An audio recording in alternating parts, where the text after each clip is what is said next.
Thank you, Mr. Chairman, Joe. Thank you, Russell, and thank you to the board. I first want to thank Joe and Russell for now setting the bar impossibly high regarding your expectation of when text messages will be returned. I anticipate now getting much less sleep, and if you're up at 3 a.m. and you want me there with you, I'm your guy. Seriously, though, quickly, a couple of months ago, I couldn't sleep.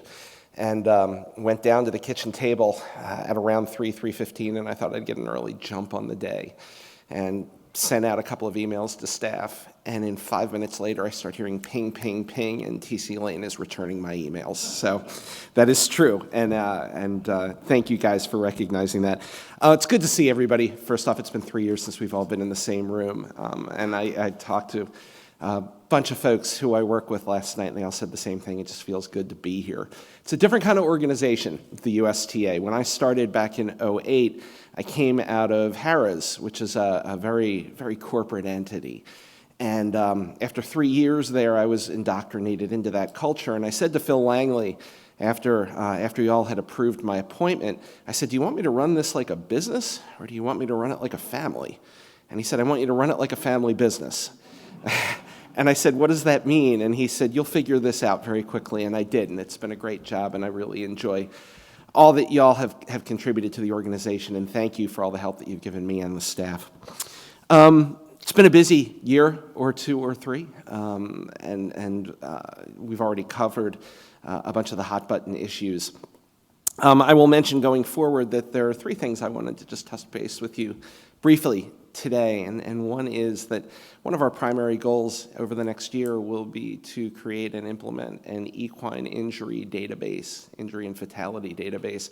And this comes out of one of our meetings on Capitol Hill. Russell and I took together about a year and a half ago, maybe right before the pandemic, so it might be 2 years, come to think of it, with Senator Feinstein's office, and she had an equine affairs director who asked us specific questions about breakdown rates.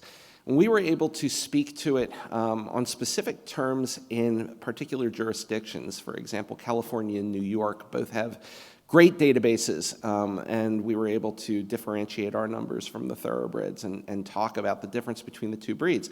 And the veterinarian with whom we were talking said, well, what about nationally? What do your national numbers look like? And that was something that we couldn't answer. Now, that is contingent that the data needed will need to come from the commissions, it will need to come from the racetracks, et cetera. It's a fairly substantial undertaking, but it's one that I think is eminently worthy of staff investment and time, because we need to be able to answer that question, and we need to know more about our sport. So that is going to be a major priority for us for the rest of 2022 and 2023. Another priority is going to be working very closely with the Communications and Marketing Committee, headed by Ashley Tetrick and Jim Miller.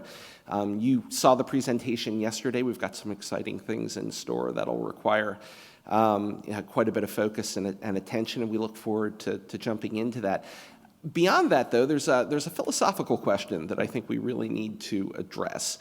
And that is, what does our current website, the one that contains all the news, the nuts and bolts of everything, what should that be? Because I get a lot of feedback from across the industry as to what the expectations are for that. And I'll take you back just a little bit. The beginning of my career, I was in communications for quite a while, and back in the early 90s, the goal was to develop relationships with the local papers and with the national ones as well, and to peddle stories that would focus on the horsemen and the horses that were racing at the track, stories that hopefully would increase interest in the product and shine a bright and favorable light on horse racing. Lately, though, and I'm sure y'all have noticed that newspapers aren't what they used to be. And there is not one turf writer or harness racing writer on a steady beat now in the United States.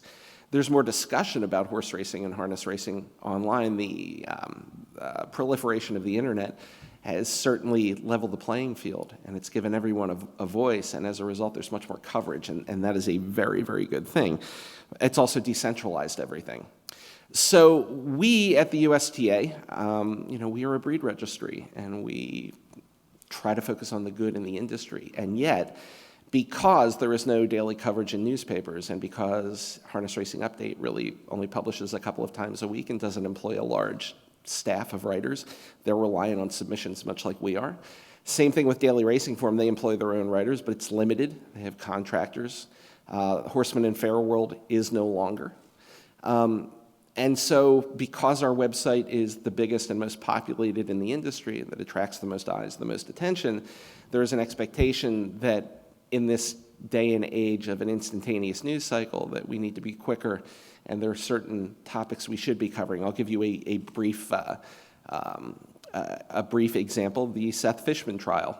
We published updates on that, and when it was concluded, we linked to several stories, but the criticism came in that you should have been concentrating on that the whole time. You should have been providing daily updates on that.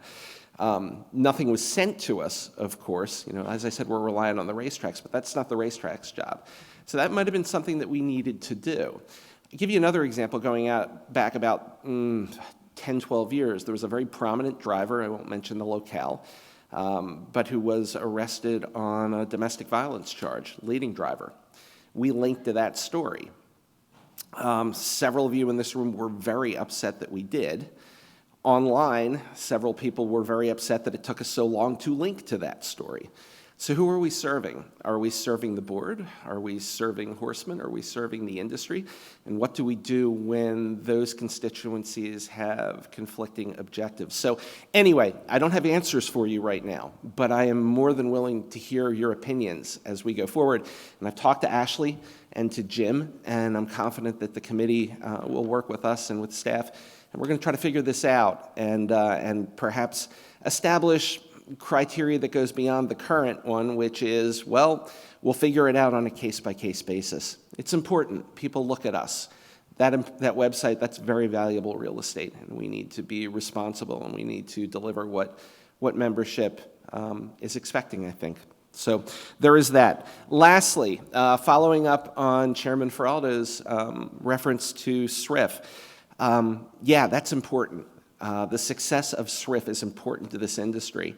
And one of the things that came up in a conversation that I had with Dave Siegel the other day in my office was the fact that our communication from my office back to the tipsters has been substandard. We have vetted through all of the information that we've gotten, and some of it's been worthless, some of it's been close to worthless, but there have been substantial things in the others. And so we had a phone conversation led by T.C. Lane a couple of months ago with SRIF, where we turned over, I think, 5 or 6 cases that we felt needed to be pursued with some backing evidence. And I am confident that they're working on it, but I'm also confident that we don't know what's going on. We are independent of that investigation. And if I were, and Dave made this point to me, and it's irrefutable, I think, if I were someone who had called in and given us that information and then heard absolutely nothing back other than the initial acknowledgement that, hey, we got this, thank you very much, I would have less faith in the USTA and less faith in the process.